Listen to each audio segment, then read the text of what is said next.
and welcome to my channel. This is the second time I've tried to film this part of the video because the first time I rambled on for too long, the camera cut out multiple times, I had multiple video files, and it looks like I didn't transfer all of them over because I cannot find the first file. And the first file was the main unboxing, and you can't redo an unboxing, so I'm a little bit miffed about that. So what was going to be a nice long unboxing is now basically a whole video with a teeny tiny unboxing at the end. Because some books arrived separately. So in this video there's pretty much 3 outfit changes. So sorry about that. Every time I try to film a nice, well, kind of a little bit professional looking video for you, it just goes to pot. It ends up being a patchwork of nastiness, or I'm on a ferry and there's a foghorn blaring in my ear. If you saw the last video, you know what I'm talking about. Anyway. I, again, am not supposed to be buying books, but one of my bosses, I am now unemployed, I finished working on Sunday, but my Sunday boss, he gave me a Japanese Amazon gift card for 10,000 yen as a thank you present or a goodbye present, and that's, even at the current exchange rate, that's about 60 quid, so I think the idea was that I spend that on Kindle books, but I'm not spending that bounty on Kindle books, so I ordered some. God, it's really hot in Tokyo right now. So I ordered, okay, you've already seen it now. So I ordered some books with the card he gave me. And I'm just gonna send them to Spain. I know that's ridiculous, but if I have them sent directly from amazon.co.jp to Spain, the postage will be ridiculous. Anyway, you've seen it now. The first book I bought was Lola and the Boy Next Door by Stephanie Perkins. I don't think I need to talk about this. Everyone likes their, well, a lot of people like their contemporary reads for summer, and I'm no exception. So I got this one and Anna and the French Kiss. And I'm probably going to be going to Paris, May, June, July. I'll probably be going to Paris in July, so I'd like to read this story in Paris, although frankly I'll probably have to read it on my Kindle because I can't travel with the hard copies. So I bought these two, and they're actually a bit thicker than I thought they would be, and floppy. Look how floppy this one is. And I like that they look together. When the third one comes out, Isla and the Happily Ever After, that's got a little rose up here, and it's this lovely mint or aqua colour. They're going to look so nice together. So nice. Also, continuing the contemporary romantic theme for summer, I bought this one here. My Life Next... I don't know what I was trying to say there. My Life Next Door by Huntley Fitzpatrick. A boy, a secret, a choice. And it's about this girl called Samantha Reed, and she's the daughter, the only daughter I believe, the only child of a politician mother. And her mother's very organised, their house probably runs like a well-oiled machine, but their next door neighbours, the Garretts, have like 8 kids and the mum is pregnant again, and they just run haywire, the yard is always cluttered, and Samantha kind of watches them from her bedroom window, and then eventually she gets to start communicating with them, in particular the grown son of the family. So this is one of the ones that I'm taking with me, definitely. I'm not going to be packing this one. I figured I might read this one on the plane to the UK, and I also have a 6-hour layover in Kuala Lumpur, so this would be good for that. I'm taking my Kindle too, but you know how during takeoff and landing they tell you to switch all your electronics off? I always get really bored during that period, so that's gonna fill the void. Another one I'm actually going to carry with me because it's so tiny, I figure it makes no difference, is The Lover's Dictionary by David Levithan. And I love it when authors do this, when they find an original way of telling a story, and David Levithan's amazing anyway. And he's telling this story in the form of, like dictionary words and fitting their definitions to the progression of a specific relationship. So the relationship progresses through dictionary definitions. Oh, yeah, it's really good. I'm not going to read it out loud to you because I don't, some people get annoyed by that sort of thing. But it's really good, it's really little, and I figured it's going to help me push my book count higher because last month I only read 1 book. And it was Happily, it was Crest by Marissa Meyer, which I was dilly-dallying on, but still, one book in a month is crap, but it was just impossible to read around the travel, and that's why I didn't do a wrap-up or a TBR for last month. Anyway, next one. Look what I got. The only hardback I treated myself to, go away. The only hardback I treated myself to was this one here. It's Tsarina by J. Nell Patrick, and it's based around the time of the fall of the Romanovs, set in the Russian palace, and that period has always fascinated me. And there's like a Fabergé egg which has some mystical powers, and I just think this cover is really just opulent and sumptuous, and yeah,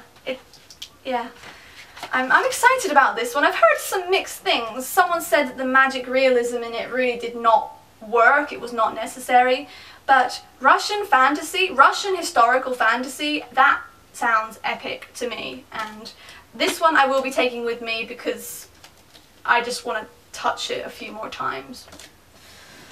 It's really nice to touch. And then the last one, which I've already read, I read it yesterday on the train to Kamakura, and it's Saga, Volume 1 by Brian K. Vaughan and Fiona Staples. This is a comic, and I've never read an American comic before, although I love my Japanese manga, so it's really weird for me to look at a color comic. It's very strange for me, but this is really good. It's really heartfelt, and I can already feel it expanding out to become an epic, so this could be something I need to invest many years of my life into reading. But look at that picture on the back.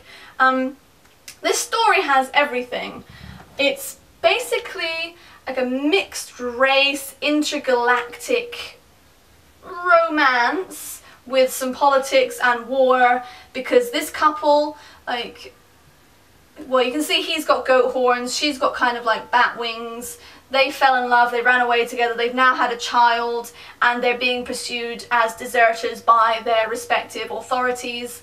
And among these authorities there are people who have television screens for heads.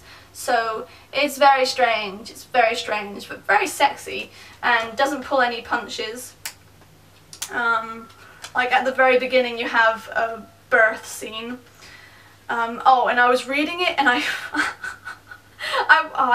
guess I can't show you on the screen, but I flicked to a certain page where there was a sex scene happening between two people with the television heads, and I cracked up, and that kind of drew attention to what I was reading on the train in Japan. So yeah, this was really good. I want to read the rest, but I don't know when I'll get around to it because, you know, they're quite heavy, and I'm not buying any. I know I'm lying, I will buy some books when I'm in the UK, but that's probably not going to be one of them for a while. It's going to go on for a year, so I don't need to read it right now anyway. Anyway, so that's what I have so far. Now you're going to go on to the next video, and then there'll be another video after that. I'm sorry again for the patchwork craziness of this video, but thank you for sticking with it. On to the next one.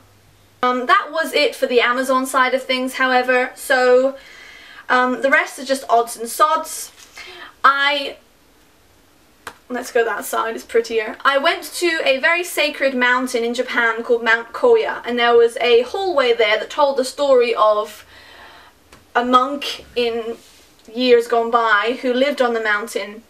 And he started off life as like I think it was an adopted noble, and he married an approved woman, but he fell in love with a different woman, and he took that woman as his mistress, and they cohabited. One day he sees the mistress and his wife playing a game, perfectly serenely together, but in his mind he can see snakes coming from the women's heads and trying to attack each other.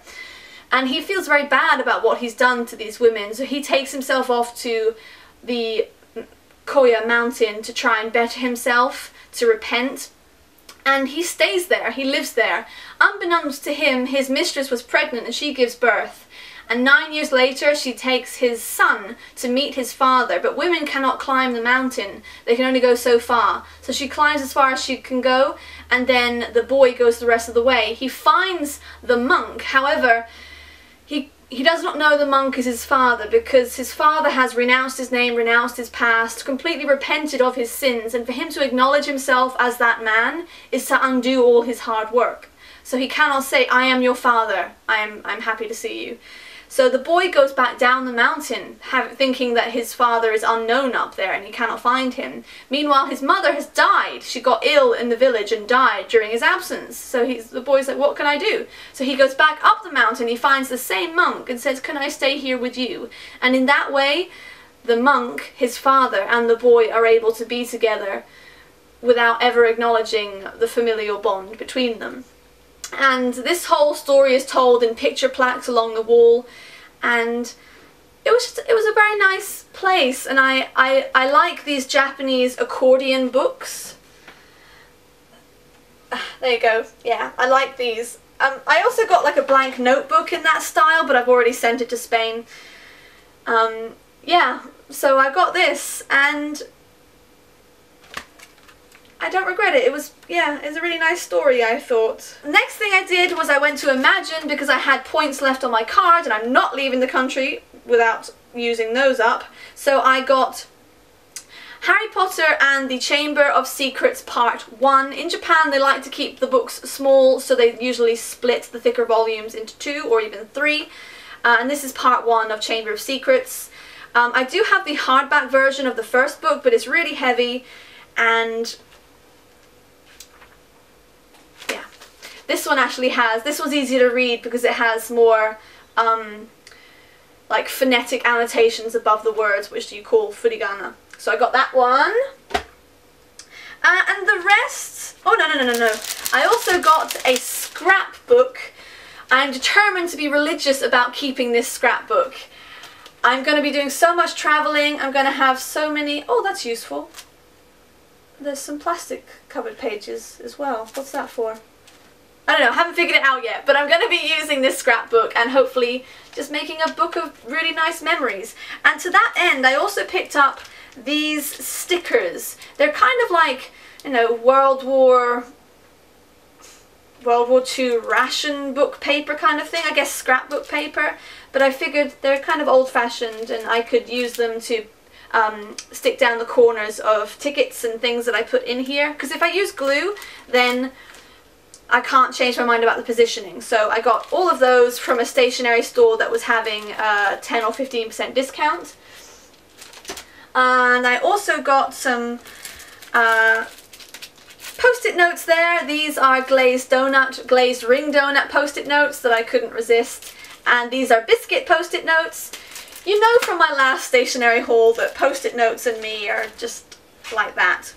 Then I got these Hallmark envelopes, purely because they have books on, and when I buy stationery here, there's usually like 2 pages of stationery paper for every envelope, but I'll only probably use 1 sheet of the paper per envelope, so I need some more envelopes. And you don't need to know that, I'm getting too wordy.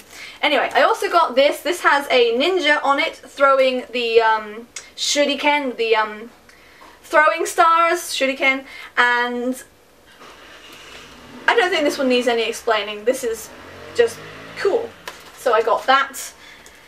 I also got this. This is basically just floral letter paper with no envelopes because you fold them kind of in an origami style. I've never been that good at origami, but I would really get a kick out of receiving something like this. And again, I can seal it with one of the stickers because they didn't include that, which I thought was a bit stingy. I also got some more, if you can believe it, of the memo style that I showed you before. So you write your message in the speech bubble, then you fold it up, you stick it up under the glasses, if I can do it, and then you write the recipient's name in the book, which appears on the front. I love these. I've already got the moustache one and the something else one, but I think these are going to be things, because I can't use them now, I have to pack them away and I'll forget about them, and then I'll rediscover them when I unpack the boxes and I'll be like, damn, I have a lot of stationery. So get back in there. Right, so that's that. Love that. What else? What else? Is there anything else? Is there? Oh, just this. This is not actually like a native to Japan. These are American, I believe. Oh, there's more than one thing in here. Damn! Okay, some more memo notes. These ones have very sort of Japanese salarymen bowing over their mistakes, and it says gomen, which means sorry, and he's bowing, and there's paperwork falling everywhere, and he's got thinning hair. Oh, and as he bows, his toupee falls off. Oh, and this little tab sticks up above the page, and you can bend it forward so the man is actually bowing. And then here, he's sitting on his desk with a stack of papers beside him, his briefcase is on the floor, and it just says, "Oh my god." And when I read that, I hear the way the Japanese say it, which is, "Oh my god, oh my god." Anyway. And then the last one I got is this. This is the American thing. At least I thought it was, yeah, made in the USA. The other stuff was made in Japan. And it's basically page tabs, but in comic book style. So it's got all those onomatopoeic comic book sounds like wow, pow, bang, boom. So I thought that would be cute, and I couldn't say no because I have no self-control, and that just went on the floor. Anyway, for now that is it, but there will be an additional 2 things I think tagged on right about now. And it's movie magic. We're roughly 24 hours into the future. I've since been shopping at Harajuku, which is why I'm wearing a cat dress, and I discovered this. Oh, it's not so bad today. I discovered this epic bruise on the back of my arm. I have no idea where I got it, which is, well, I am my mother's daughter. Oh, I'll take that off. And if I have cinnamon sugar on my face, it's because I went to Ikebukuro just to buy Auntie Anne's soft pretzels. So that's my life at the moment. I have my last parcel from Amazon as promised. Let's open the sucker up. Ah. Okay. Oh, I'm excited about this one. Yes, yes, yes, yes. Oh, I see what they mean about the Sharpie pen. Just don't... Okay. I have bought To All the Boys I've Loved Before by Jenny Han. I got it in the paperback. But yeah, it really does look like it's been written in Sharpies. So this is about a girl who writes letters to boys she's loved throughout her life but never posts them. She just does it to get it all out of her system, and then she keeps the letters in a hat box her mother gave her. But one day those letters are all delivered to their respective crushes, and she has to deal with the fallout from that. I'm just thinking though, every time I hear people talk about this, I just think, why the hell would she put them in envelopes and write the addresses on the envelopes so that that could ever happen? I think that's a step too far for like closure. But anyway, I have that, another good summer read. And there's only one other in here, and oh, this is a postcard book for my favorite character from one of my favorite animes and mangas. He's called Sanzo, and he's basically the highest Buddhist monk in the land, but he is, well, he's not the most holy, if you know what I mean. It says, "Beholden to no one, he is the worst and most brutal priest of all." Oh, God, I love him so much. And what does it look like inside? Yeah, baby! See, this is what I'm talking about. This is Sanzo. He just shoots everyone that annoys him, pretty much. And he smokes, he drinks, but he's epic. Oh. Yeah, he usually ends up looking like that, all bloodied and bruised. Oh. I love him so much. Yeah. I had to get this before I left because, I don't know, this sort of stuff's about to get more expensive once I'm not in Japan, of course. And that is it. Thank you very much for watching my video. I really hope I can get it down shorter than, well, shorter than the number of times my camera's cut out anyway. I am going to Kamakura today because I hear there is a really huge shop selling like the biggest collection of Studio Ghibli merchandise in Japan, more than the Studio Ghibli Museum, which I went to last year, and I wanted to go to again this year, but I'm probably not, because I have a lot of other little jobs I should be doing besides eating pretzels at Auntie Anne's. So yes, thank you very much. The next video will probably be in the UK, not definitely, but probably. And I'm also going to do like a what I got up to this month video, which is going to take some work.